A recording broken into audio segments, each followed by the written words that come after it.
In today's video, we're back with British Airways, this time in their economy cabin aboard their Boeing 777. As ever, as part of the review, we're going to be checking out the seats, tucking into lots of food on board, and having a look at that all-important entertainment system alongside so much more.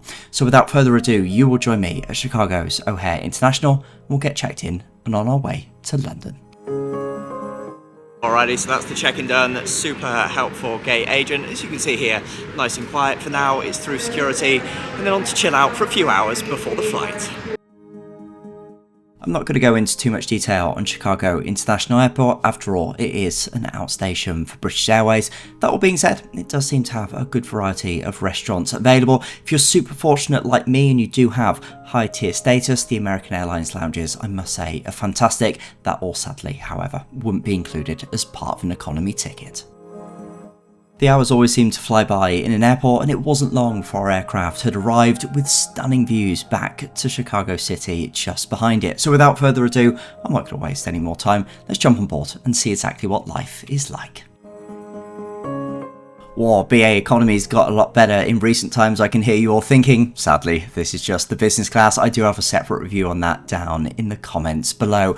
As for life, down towards the tail end of the aircraft here, the seats were laid out in a 343 configuration, and I couldn't wait to get settled. It had been an incredibly long day.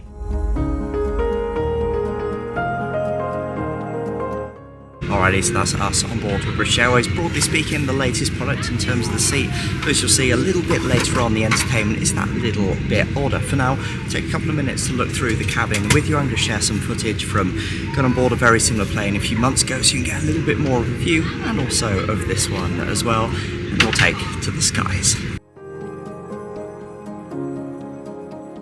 Now, whilst we're talking seats specifically, time to touch on the comfort. Now, 10 across in terms of the cabin is incredibly slim, but it is the industry standard, sadly, nowadays. In terms of these seats, they have an adjustable headrest, and I actually find the base quite nicely padded. So many economy flights, I do tend to jump off, tailbone really hurts, particularly if you've been reclined, and sleeping, these I don't find too bad. In terms of leg room, I'm 180 centimeters, and it's far from class leading, but overall, not too bad.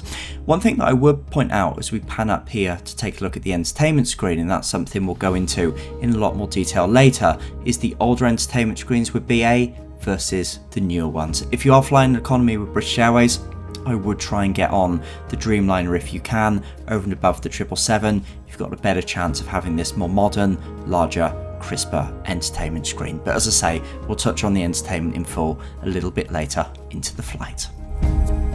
Otherwise, in terms of other creature comforts within the cabin, there is a variety of different charging here. Below the seat, you have a universal plug socket adapter, and you'd have seen that USB charger as my camera panned down a moment ago. Overhead, there is individual reading lights, but sadly, no individual air vents with BA.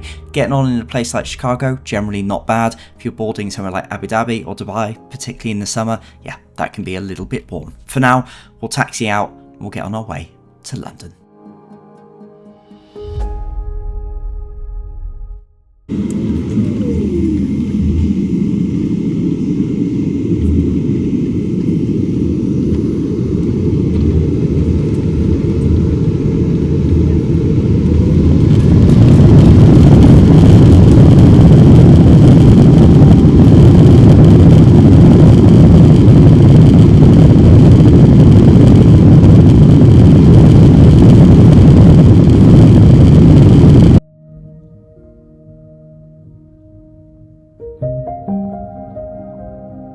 Well, it was a cold old evening as we departed Chicago, but as we punched up through that first layer of cloud, my goodness, did those North American skies look absolutely stunning as the sun started to set.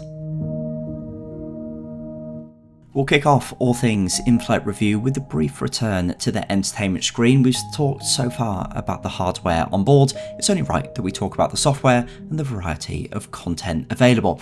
We'll kick off firstly though with a look at the headphones that have actually now become a little bit of an earphone type of setup from British Airways. Is it any better than the old plasticky star of headphone? No, not really. Is it any worse? No, not really. At the same time, it probably cuts down on plastic, so thumbs up on that front, but in terms of that quality, it's nowhere near as good as what you get in premium economy. In terms of the screen, I'll apologise here for my camera, it does make it look darker and worse than it was. It is worth being said, however, that with these screens, not only are they smaller than the newer screens, but they're a lot more burnt out. There's definitely a big difference between them both. These typically are a little bit slower to respond as well. As for the content, well, this has the British Airways High Life entertainment. Again, not quite as good as the most modern sets that they have, but actually the content overall I always find pretty good. As for the rest of the entertainment, well, Wi-Fi would make up the bulk of the remainder of what's available. Thankfully now with British Airways you can stay connected in the sky, to coin their phrase, courtesy of free in-flight messaging. If you do want something more in terms of streaming or general internet access, there's a variety of different packages available.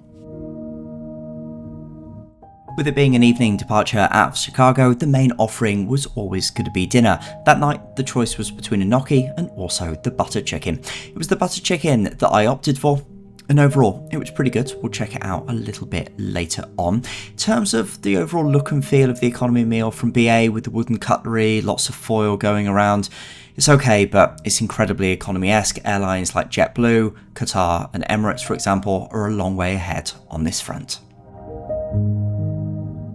On these red-eye flights over to London, it's always tough to grab a little bit of sleep. That night, however, I managed it, helped also by the blanket and pillow that was awaiting passengers at their seats. A few hours later, the breakfast service was coming around. It's been a while since we've done breakfast together on board. It was Freddy's Kitchen, the offering that morning, and although a little bit different, I actually found these bagels really quite good, so a thumbs up to BA on that particular front. I must say, the service throughout the duration of this flight was absolutely fantastic. The crew was super sweet. With the sun well and truly up, it was then time to start our descent down into London's Heathrow. Now whilst you sit back and enjoy some fantastic views of Windsor Castle on the way in, I'm going to give you an insight into my thoughts on this particular flight and a little bit of an overview as to what's upcoming on the channel as we now enter the autumn period. So overall, I thought this was good from British Airways. They're still far from class leading on the economy front, but frankly, if you're flying between the UK and North America, there's few class leading options available. I think there's definitely some areas that they're improving. As I've already said, the crew did a really super job. As ever, I'd really welcome all of your thoughts down in the comments below. As for what's upcoming on the channel in the coming months, well, a huge amount. Tons of travel planned. I've got the likes of Singapore Airlines, Cathay Pacific, Qatar Airways, to name but a few that will be featuring, so do make sure you stay tuned for those. If you get to subscribe to the channel, this is a great opportunity to do so. YouTube will then help you stay fully up to date with each new video so you don't miss a new one as they go live. Finally, I really hope that this video was useful to you, and all that's left for me to say is thank you so much for watching. I'll see you in another one real soon.